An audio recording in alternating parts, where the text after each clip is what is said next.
Vamos a buscar en la Escritura, a medida que usted lo va encontrando, nos vamos poniendo de pie en el libro de la carta del apóstol Santiago. Eso está al final del Nuevo Testamento, hacia el final. El libro del apóstol Santiago, el capítulo 1, el verso 25. Santiago, capítulo 1, verso 25.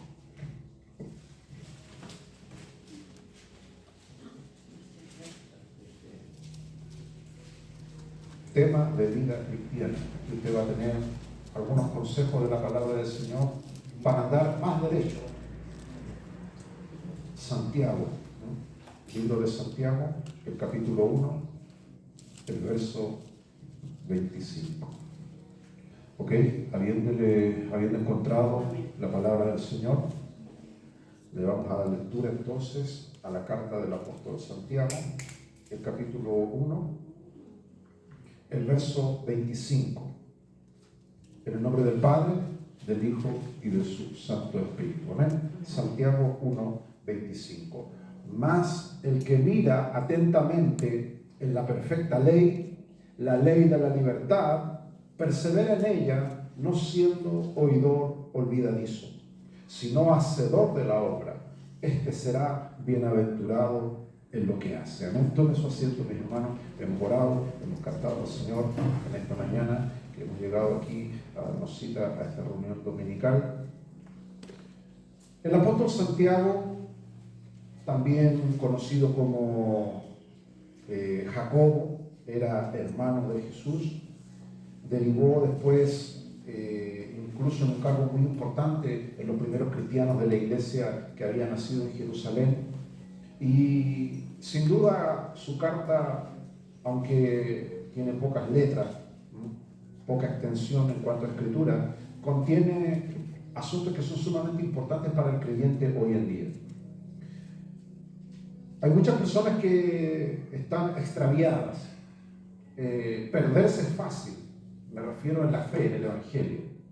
Hoy día con este asunto de los mapas es muy difícil extraviarse. Usted pone el Waze, el mapa, ¿cierto? Y usted puede llegar al destino. Pero han ocurrido tragedias con estas aplicaciones. De vez en vez yo suelo ver en las noticias gente que sigue el Waze y lo lleva a un barranco y el auto se cae al barranco con los pasajeros. En Brasil hace poco algunos turistas siguiendo el Waze se fueron a meter a la favela, los asaltaron y creo que hasta los mataron. Pero no sucede así con la gracia de Dios cuando guía al creyente. Usted tiene que confiar total, plenamente, con toda su alma, con todo su corazón en la guianza del Señor. Si usted sigue las instrucciones de Dios por medio de su palabra, es imposible que usted se extravíe. Los que se extravían, entonces no se extravían porque Dios los deja a la deriva, se extravían porque ellos guardan en su corazón un mapa alterno. Dicen, esta ruta es mejor que la que Dios me está proponiendo, me voy a ir por ese camino. Y como Dios es un Dios que se duele del castigo, la Biblia dice que Dios se duele del castigo. Dios castiga, reprende, sí. Dice la Biblia que Dios a quien tiene por hijo lo azota. Esa palabra no nos gusta. A ninguno de nosotros nos gusta llevar a la corrección a alguien. Pero la corrección es necesaria en la vida del creyente. Y no solamente en sus primeros pasos cristianos, sino incluso en aquellos que llevan madurez en el Evangelio. Necesitan ser enfrentados a esta autoridad de la palabra. El apóstol Santiago, entonces, es un hombre que habla con mucha profundidad. Él habla de la prueba, habla de la sabiduría, habla de ser hacedores de la palabra. Y precisamente en el capítulo 1, en el verso 25, el apóstol Santiago habla acerca de lo que Pablo habló en muchas ocasiones. El apóstol Pablo es un escritor prácticamente de todos los textos del Nuevo Testamento, escribió mucho sobre la ley.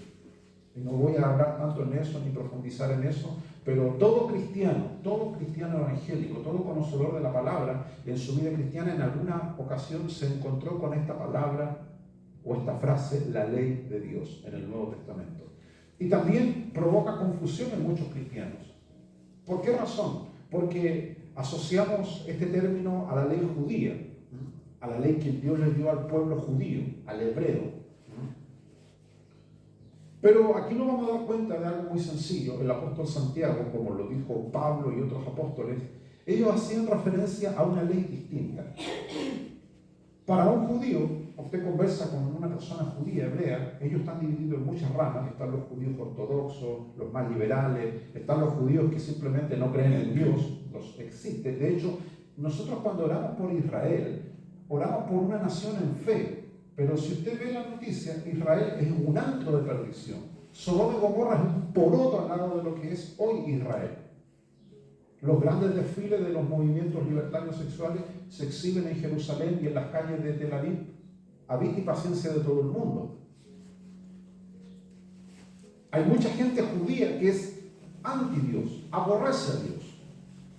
Entonces, cuando la Biblia nos habla de Israel, nos habla evidentemente de algo más allá de lo que nosotros vemos en nuestros ojos físicos.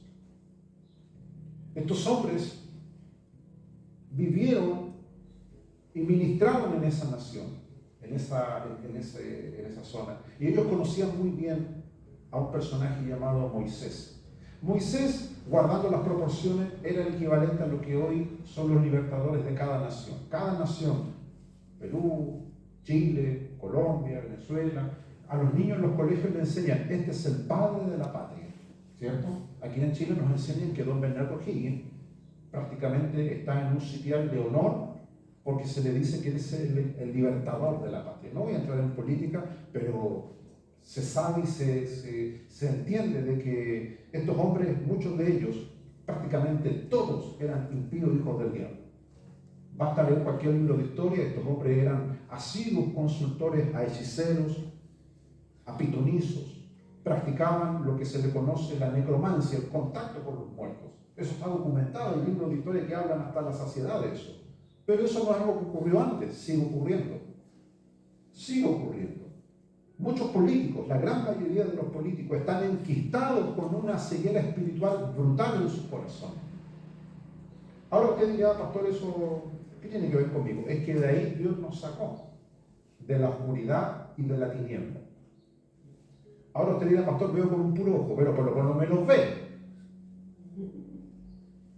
Estoy como gato recién parido, tengo telita en los ojos, me cuesta mirar, pero por lo menos ya vislumbra algo. Antes usted no veía absolutamente nada, andaba a tientas. Entonces, lo que usted tiene que comprender ahora es que vamos en un camino de perfección. Palabra que en muchas iglesias se ha eliminado. En muchas iglesias dice, bueno, para excusar las metidas de patas dicen nadie es perfecto. Pero a mí la Biblia me dice otra cosa. Dice que debemos perfeccionar la santidad en el temor de Dios. La santidad se perfecciona. Esto es como cuando la hermana va a preparar una cazuela, una carne, y el cuchillo, en vez de cortar, hace cariño.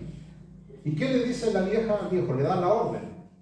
Muévete, inútil, dice, anda y agarra este cuchillo, y el viejo se las ingenia, ¿cierto? Y agarra el cuchillo y lo pasa por las paredes, por la roca, para que salga filo. Porque con ese mismo cuchillo le van a dar al viejo si no hace lo que le dice. Habla, señor, ¿cierto? Eso es perfeccionar. El cuchillo no tiene razón de existir si no corta. El cuchillo es para cortar, pero el cuchillo pierde su naturaleza, pierde su esencia, pierde su misión si no tiene filo. Entonces, ¿qué es lo que se hace? Se perfecciona. Y llega un punto en que usted puede cortar hasta un cabello con ese cuchillo. Es lo mismo. Muchos cristianos saben que han sido llamados a santidad. ¿Qué es santidad? Vivir apartado para Dios. Deja de hacer tonteras en buen chileno y en buen castellano. Dejemos de lado la teología educada porque a veces la gente como que no entiende. La santidad es cuando Dios te dice, déjate de hacer tonteras, déjate de andar metiendo las patas, deja de ser chanchito, chanchita y meterte al barro. Y me encantan a mí los chanchos en la batea. De repente yo veo videos en YouTube y veo gente que compra chancho de mascota y le ponen corbata. Si es macho, le ponen una corbatita y zapatito, como el chancho con chaleco del restaurante. Como Porky, que anda desnudo, anda con una chaquetita como esta, pero anda con el trasero al aire. De muchos cristianos que en su naturaleza, ¿cierto? ¿Cuál es la naturaleza del chanchito? Ve una batea, ve un charco y el chanchito ahí quiere ir a tirarse. Y el chancho feliz es su paraíso. Bueno, pasa lo mismo. Ahora nosotros estamos en los caminos de Dios. Dios sabe que usted lo ama, lo respeta, lo reverencia, lo quiere, le tira oraciones para el cielo, le tira alabanza. Pero el punto es otro. El punto es cuando saludamos, ve que los chanchitos saludan así, que tienen pezuñas. Así. Damos gloria a Dios y Dios mira las manos y dice, este tipo, ¿qué le pasó en las manos? Tiene una naturaleza porcina. Y la naturaleza del chancho es fuerte ese término, pero tú lo vas a ver y el chancho come lo que tú le des. Lo que tú le des. Pero el chancho, por eso el chancho, el tipo no te agradece, no mira lo que el tipo come tanto que no tiene cuello. Tú te das cuenta que la oreja aquí no hay un cuello. El chancho no puede mirar para el cielo. ¿Has visto alguna vez un chanchito mirando las nubes? Sorprendido, no, el chancho pasa toda su existencia mirando la tierra, ¿no? Haciendo hoyitos, escarbando, buscando qué hacer. Entonces el cerdo, el animal del chancho, en la cultura judía, era el símbolo de la inmundicia. Por eso los judíos tenían prohibido comer chancho. Y menos mal que nosotros no somos judíos. Dios no nos prohíbe comer nuestra chuletita. Gracias, Señor, por no ser judíos.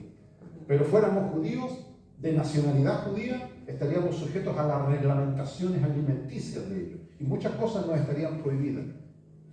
Dios le dio a esta nación símbolos, pero ellos los tomaron como literales y ellos dijeron, no como chancho, soy santo. Y empezaron a tener una jactancia, a tal punto que ellos se creían más santos que las demás personas. Y aquí viene el problema. Usted tiene que entender de por qué el diablo fue expulsado del cielo. El libro de Ezequiel lo dice. Dice que se enalteció tu corazón, dice. Satanás, que ahora ya es llamado Satanás, tiene muchos nombres. Belial, Belcebú. Muchos nombres tiene ese animal. La serpiente antigua. Pero cuando él fue creado, la Biblia dice que era un ángel preciosísimo.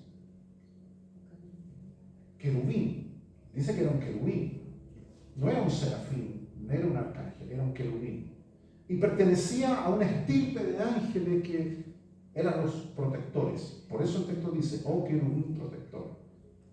Y dice que era acabado en hermosura. Hay que entender esto para darnos cuenta de que el pecado de este ángel fue admirarse de lo bello que era, de lo perfecto que era, hasta que llegó y se halló en maldad y cometió un terrible pecado.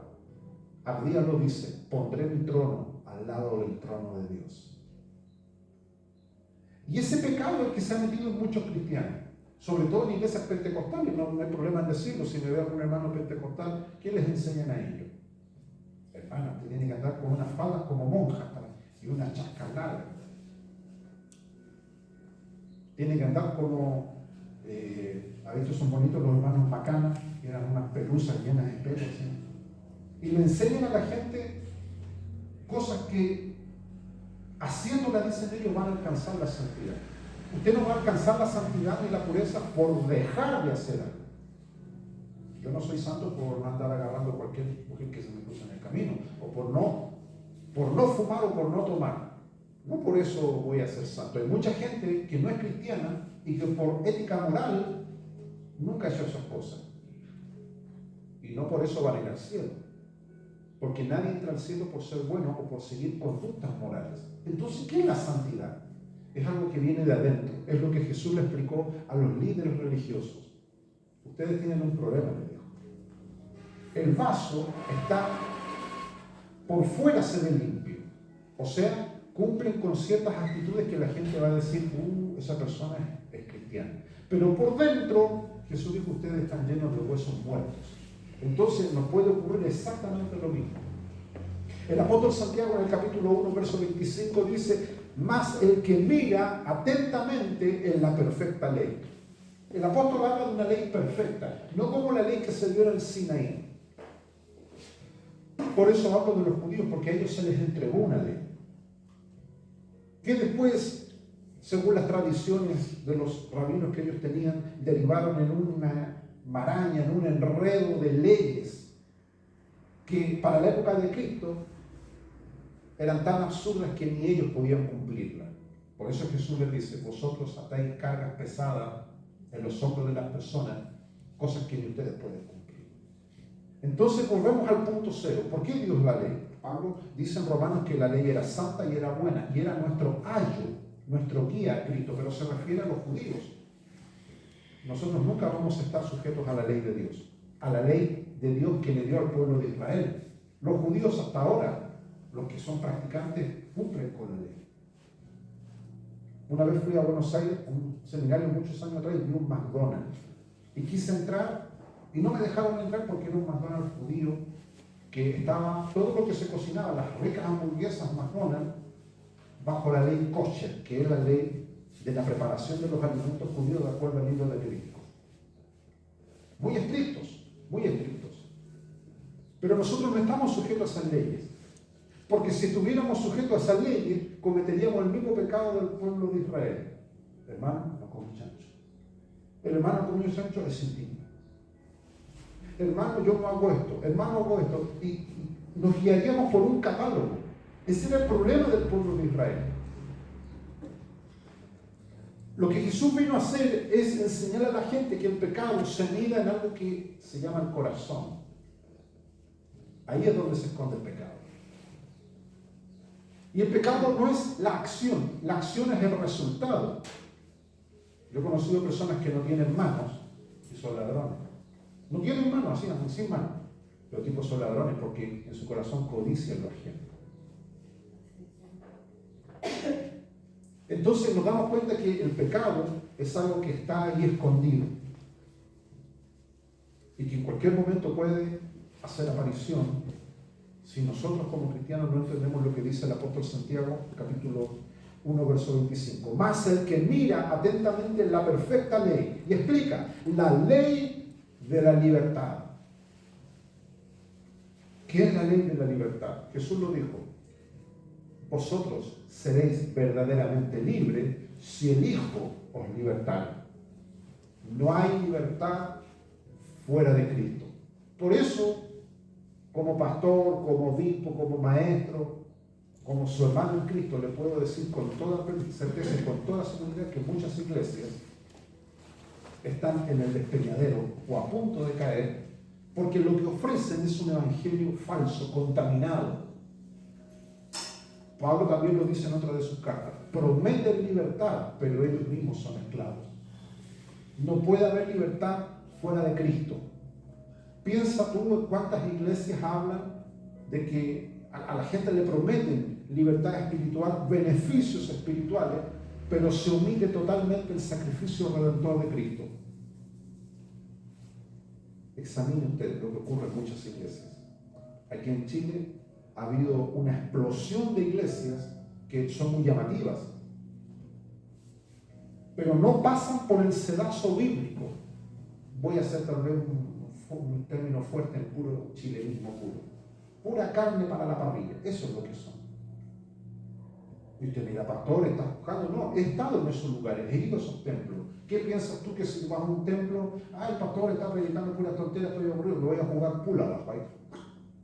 He visto, he estado en esos templos que tienen salas de pool debajo para que si afuera, arriba está muy aburrido el tema, o tienen cafeterías, y para los hermanos que fuman tienen cenicero. He ido, he estado ahí en esas iglesias, no me pueden decir que no existen, he estado ahí. He estado en iglesias que tienen paz. Entonces, ¿qué pensará Dios de eso? Entonces, lo que usted tiene que entender es que nosotros ya no estamos bajo una ley. El punto medio es ese. No estamos bajo una ley como el pueblo de Israel. Gracias a Dios, si no estaríamos, si hay problemas con muchas conductas de las personas, estaríamos mucho más complicados porque como ocurre en muchas iglesias, que yo he estado en esa iglesia que se cierra la Biblia y cuando se quiere disciplinar a un hermano o aplicar un castigo, llamémosle por ese término, los hermanos abren los estatutos. Los estatutos. Y ahí dicen, ok, hizo tal cosa, equivale a tal sanción. No se puede legislar sobre la santidad de la persona. La santidad es algo que usted escoge. El Señor me salvó, me perdonó, pero ahora yo escojo servir al Señor. ¿Soy libre para pecar? Sin duda. Oportunidad. Obispo, ¿y usted ha tenido oportunidades? Mire que corrupción. Por supuesto que he tenido oportunidades de hacer lo malo. ¿Usted cree que no? Una vez conté hace mucho tiempo atrás, años atrás me pasó. Me subí a una micro, años atrás, en ese tiempo pasaba una crisis personal muy grande, y ahí justo en La Moneda, yo iba a la micro y se subió una niña, joven niña. Totalmente, no estaba borracha porque tenía robado alcohol, pero sin duda estaba drogada, evidentemente. Y se sentó a mi lado y de repente cruzó una pierna sobre la mía y me hizo como una llave así.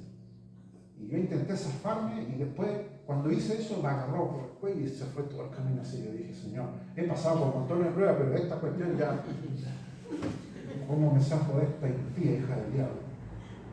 Y en una frena la micro y se cae así como un saco. Y nadie atinó a levantarla y ella abre un ojo y se vuelve a poner al lado mío. Ya dije, Señor. Era tarde, era las 9 de la noche, llegué a mi destino allá arriba por la Reina como a las 11. Dije, Señor, se estaban bajando todos. De hecho, me quedé solo con ella. El chofer dijo, llegamos al paradero, baje a su señora, me dijo. Le dije, no es mi señora, no. Usted mismo vio que en el camino se me encajó aquí al lado. Entonces, llamé a mi hermano que vivía cerca, le dije, mira, ven a rescatarme de esta situación, trae un palo, porque iba a haber guerra seguramente. Pero yo entre mí iba orando, decía, Señor, eso es una humorada nomás, una situación. Y llegamos al paradero, y yo llamé a carabineros también, porque yo soy bien precavido, y había unos hombres en el paradero, y me dijo, todos los hombres impíos, con diablo, todos con una sonrisa, miren, dijo, Dios le da pan, dijo, al que no tiene dientes. Aprovecha, amigo, me dijo. Así me dijeron, aquí está lleno de botella que dijo aquí arriba. Hoy es su día, su oportunidad. Así me lo dijeron fríamente. Y ahí entendí. Dije, que diablo cochino, miren, me pone en bandeja una mujer. Llegó, menos mal, carabinero con una señora de la ley, se rió, y yo le dije, mire, hagamos esto corto, yo tengo que ir a tocado de otro destino, y yo le expliqué todo a la señora, me dijo, tiene que acompañarnos, me dijo, a la comisaría. Yo le dije, yo no voy a acompañar a ningún lado. Lo que sí le puedo decir es que soy un pastor, soy un ministro de Dios, y aquí está mi número si me necesitan, pero hagan algo por ella. ¿Qué? Dejen la metida presa por lo menos unos 3 días, y que no salga de ahí hasta que vengan a rescatar. Porque si yo no hubiera sido cristiano, y ahí me escucharon, lo más probable es que esta mujer hubiera caído en manos de otra persona, hubiera pasado una desgracia. Pero a lo que yo voy con esta historia, imagínate, yo hubiese estado espiritualmente chancado, como se dice, al 3 y al 4, medio cocido, más crudo que cocido. Me mando una embarrada y después vengo al culto como si nada. ¿Cómo está mi amigo Sergio? Oye, que predicó bien el pastor. Y yo fingiendo, pero ocultando algo en mi corazón. Eso que yo te cuento es la realidad de muchos cristianos. Andan haciendo chanchada, diestra y siniestra, y después aparecen como si nada. Entonces el apóstol dice, el que mira atentamente la ley perfecta, la ley de la libertad. Hay una ley la cual nosotros somos llamados a observar. Y dice que debemos mirar atentamente. Hay cosas que Dios te puede dejar pasar por alto. Que sea olvidadizo. Se me quedó prendido el gas. Vine con zapatos diferentes. Dios no se va a meter en esos asuntos triviales. pero hay cosas que Dios a todos nos exige y nos pide mirar atentamente, dice, la ley de la libertad.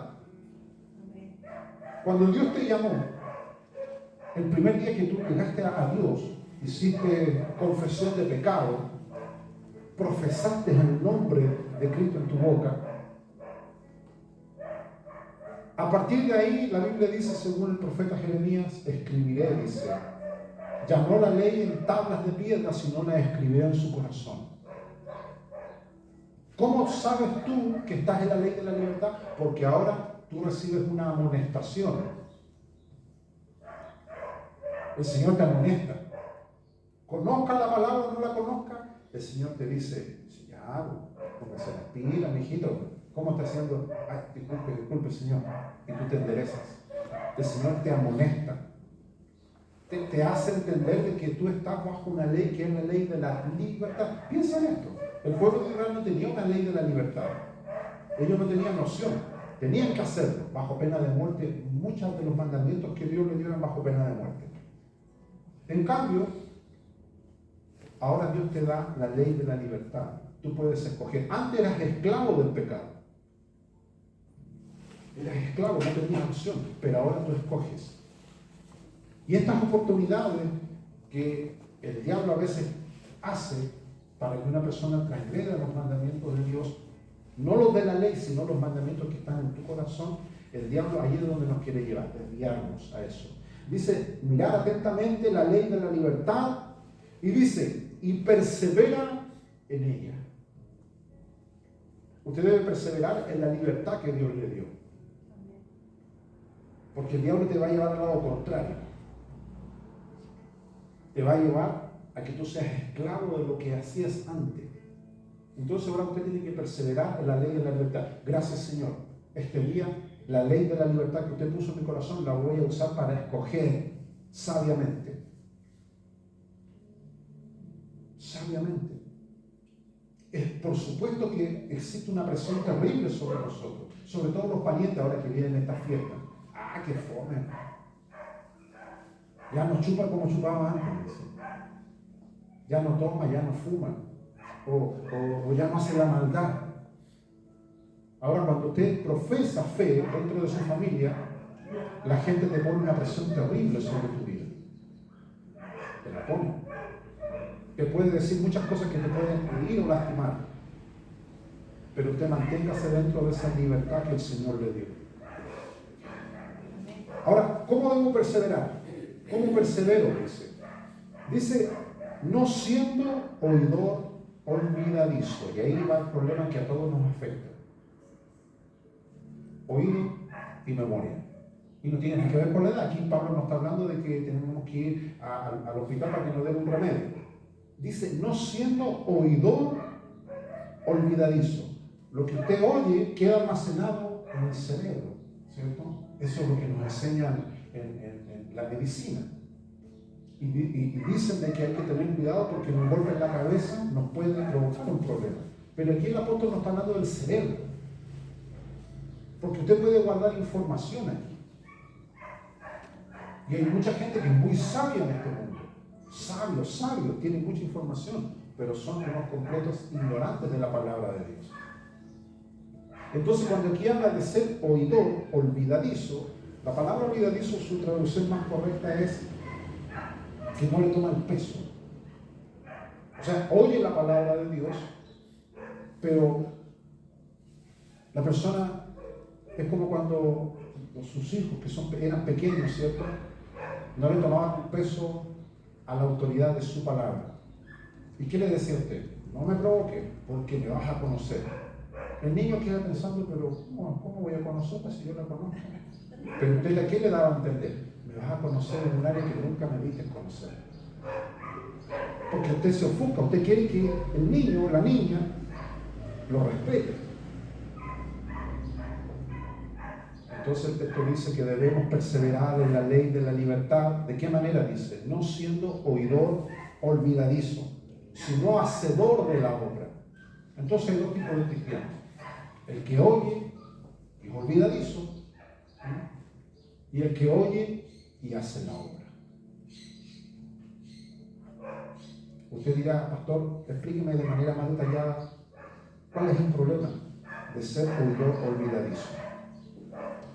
El otro día mi hermano predicaba, ¿cierto? Y hacía referencia que los canes, los quiltros, ¿cierto? Molestan ahí, como mismos están ahí, están haciendo su punto afuera, ¿cierto?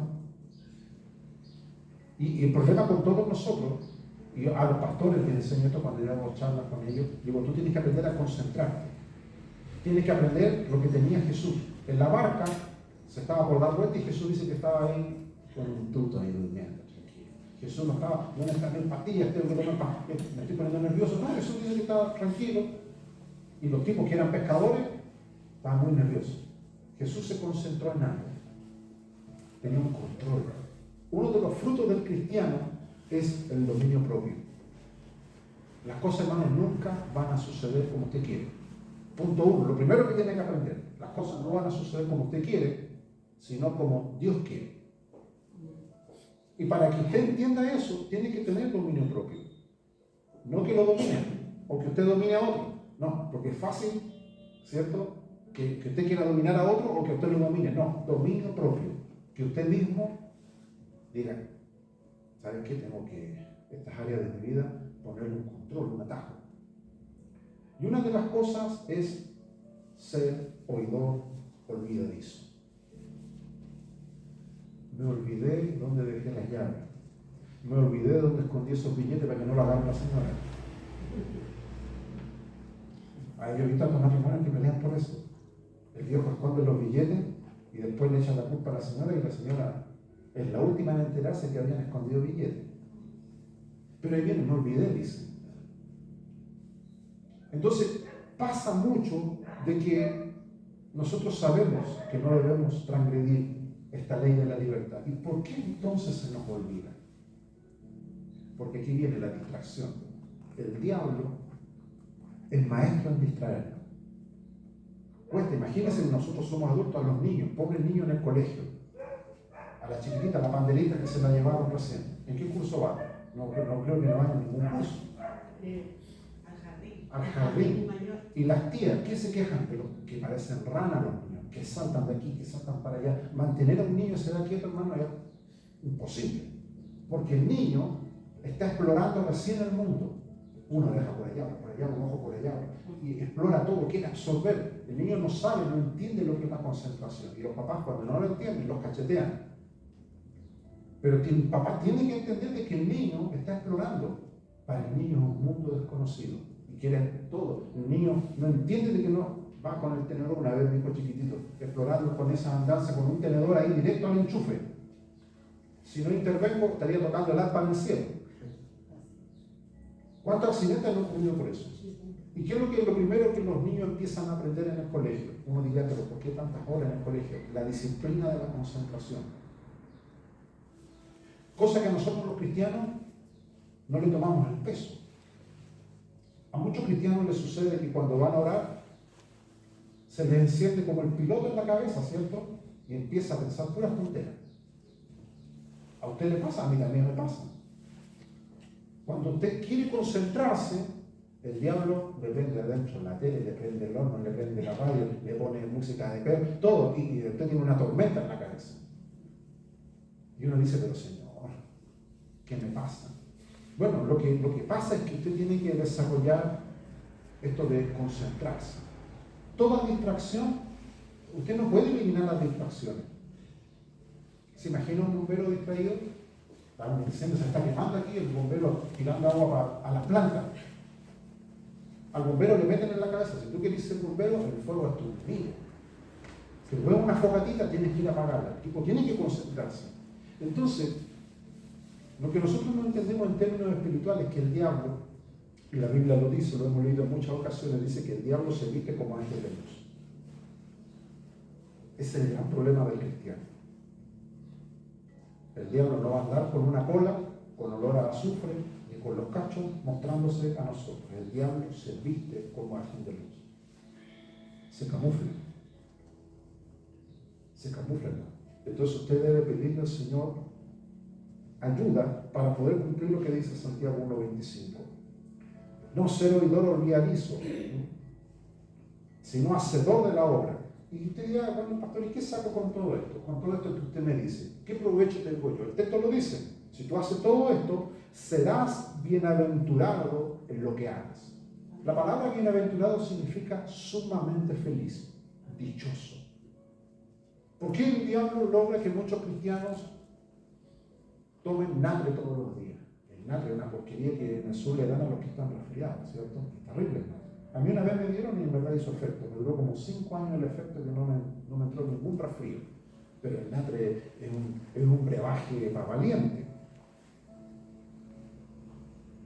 Y hay mucha gente que no se quiere medicinar, espiritualmente hablando. El Señor le quiere dar la medicina y los tipos rehusan y después así les va.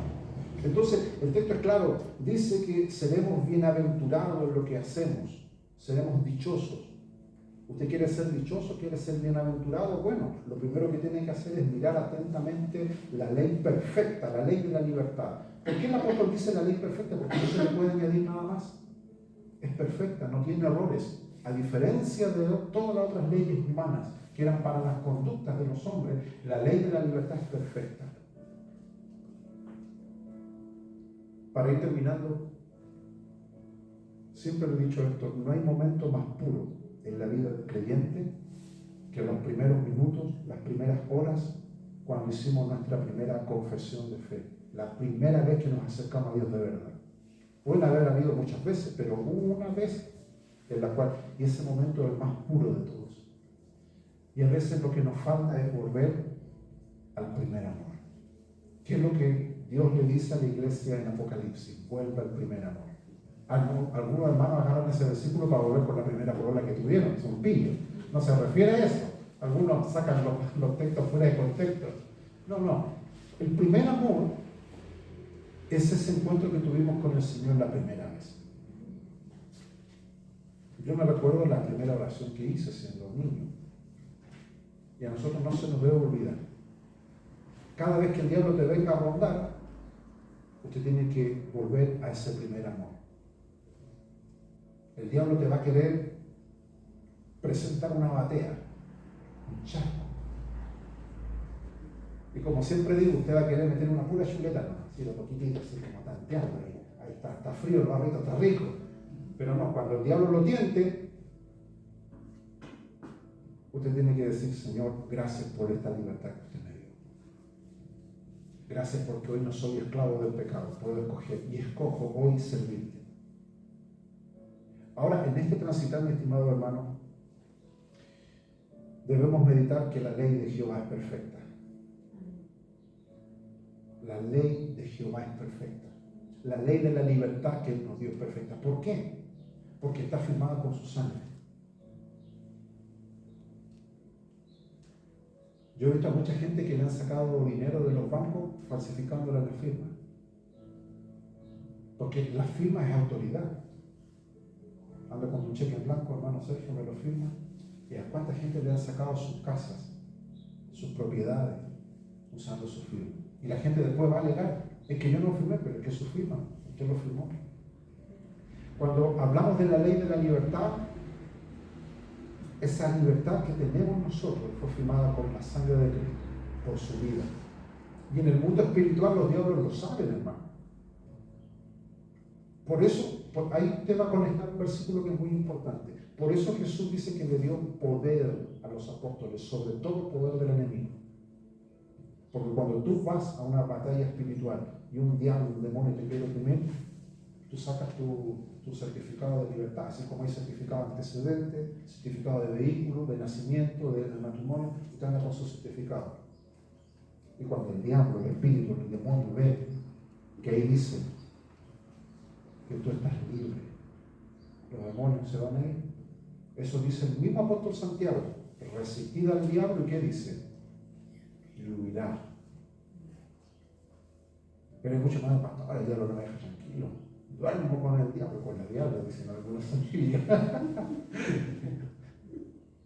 Duermo con el diablo, pastor, el diablo no me deja tranquilo. Entonces usted está haciendo algo malo. Para que el diablo huya, usted tiene que hacer uso y derecho de su libertad. Usted es libre. Ahora muchos cristianos se enojan y dicen, bueno, y si soy libre, ¿por qué entonces el diablo me molesta tanto? Porque el diablo Viene a robar, matar y destruir. Él no está contento que usted tenga esa libertad ahora. Esto es un mensaje de vida cristiana, para que usted reflexione y diga, Señor, y le adore. Su alabanza, su adoración, su gratitud debe estar en esto, en que Él nos dio esta perfecta ley, que es la ley de la libertad. Y le damos gracias al Señor por eso. Pero muchos cristianos le van a dar cuenta, porque han sido libertados del pecado, pero no viven de acuerdo a esa libertad. Han pisoteado la sangre de Cristo. Y el libro de los Hebreos 11 lo dice. Hay un ay, dice, de los que han hecho eso. Horrenda cosa, dice, caer en manos de Dios vivo. Entonces hay mucha gente cristiana hoy día que ha usado esta libertad, como Pablo lo dice en una de sus cartas, como libertinaje. Y han excluido, ¿cierto?, los textos desde el púlpito, han sacado a Cristo de su enseñanza, porque Cristo evidentemente es exigente. Pero le damos gracias a Dios de que nosotros estamos aferrados a la palabra. Así que esta semana, cuando usted tenga sus quehaceres, si siente el peso del yugo de cualquier cosa maligna, porque el diablo le encanta eso, el diablo se toma su trabajo en serio, por eso es el diablo. El diablo se levanta en la mañana y dice, ya lo voy a joder la vida, hermano. Y él no va a desearte el bien. El diablo va a hacer todo lo posible porque esa es su misión.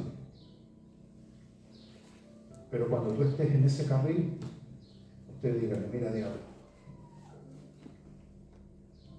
yo ya soy libre. Soy libre. Y estoy en la perfecta ley de Jehová. No soy oidor olvidadizo. Estoy perseverando en esta ley. Y es más, quiero ser bienaventurado. Quiero ser dichoso. Eso significa bienaventurado. A mí la gente me pregunta, ¿usted es bienaventurado? Y digo, soy más que bienaventurado. Es más, mi frase preferida es, tengo más de lo que merezco. Usted tiene que creer lo mismo. Usted tiene más de lo que merece. Dios nos ha dado más de lo que merecemos. Lo tenemos por gracia. Entonces ahora en esta ley de la libertad, ¿qué hacemos nosotros? Señor, los tiempos que usted me dé, como dijo mi hermano el otro día, estamos en los descuentos. ¿No?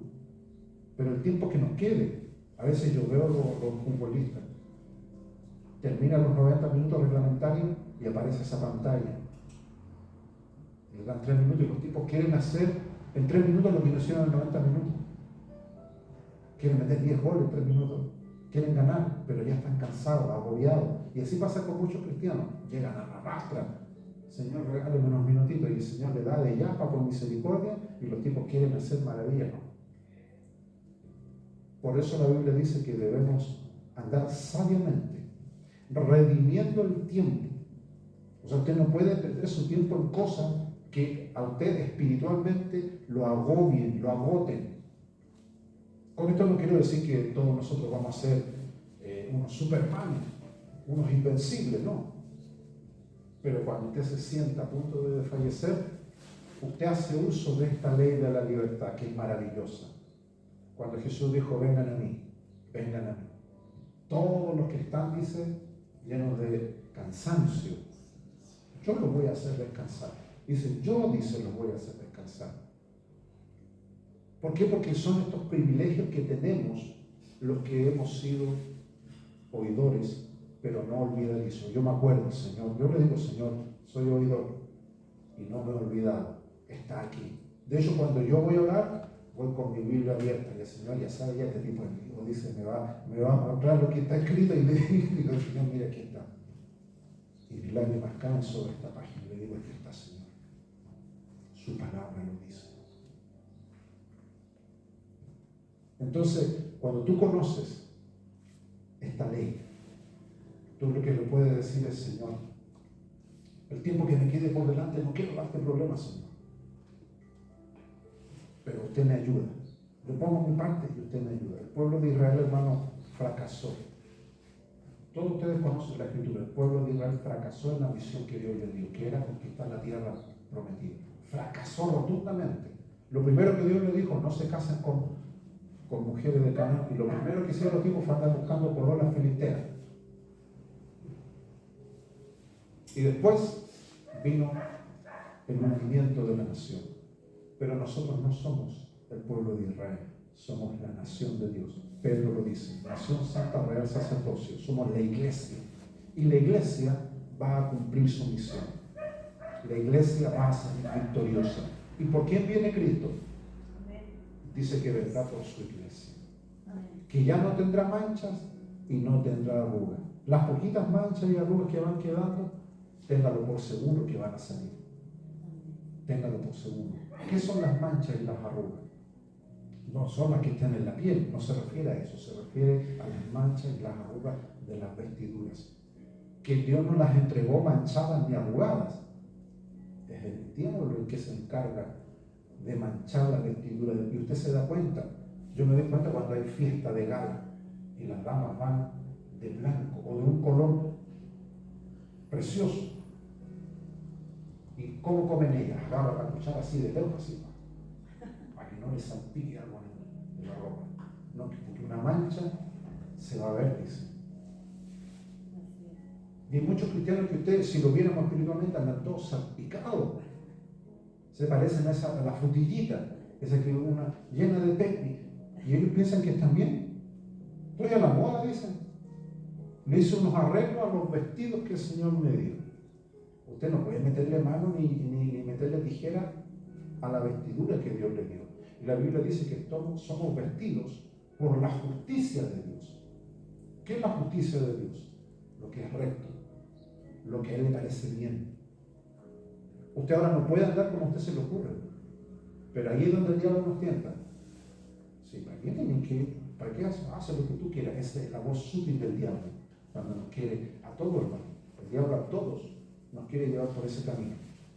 Así que usted póngase firme en la batalla del Señor cuando el diablo mañana llegue disfrazado de cualquier cosa, porque el diablo eso hace, se disfraza. Usted diga, mira, diablo cochino. Usted tiene que ser astuto, por eso la Biblia dice que debemos ser astutos, sagaces. Vamos a ponernos de pie y vamos a orar. Le vamos a pedir al Señor que nos ayude a mirar atentamente la ley de la libertad, a perseverar en esta ley, no ser oidor olvidadizo, sino hacedor de la obra, para ser bienaventurado. Usted diga al Señor, yo quiero ser hacedor, y Dios te va a dar el tiempo, te va a dar la sabiduría. Toda esta iglesia, la gran mayoría, somos hermanos adultos. Yo siempre le he hecho carbón a esta caldera del tiempo que Dios les dio, como el pastor también se lo ha dicho a ustedes, la pastora, Dios use sus vidas en predicar, en cantar, en hacer cualquier cosa para que los que están cerca suyos vean algo distinto. De que va a ser atacado, sí, téngalo por seguro. Porque el diablo, él está en otro negocio, el negocio de la muerte, de la destrucción. Pero usted manténgase firme. Diga, Señor, yo quiero perseverar en esta ley. Ayúdame a perseverar para ser hacedor. A lo mejor usted no se ve haciendo muchas cosas, pero eso es lo que el apóstol Santiago dice. Yo conozco mucha gente que hace planes, países de este mundo. Pero sabemos que ese día va a llegar, pero no piense en eso. Piense en ser hacedor. Dígale, Señor, yo sí estoy dispuesto, no importa la edad que yo tenga, Señor. Quiero ser hacedor. Lo que usted me pida, lo voy a hacer. Cierre sus ojos y vamos a orar. Padre.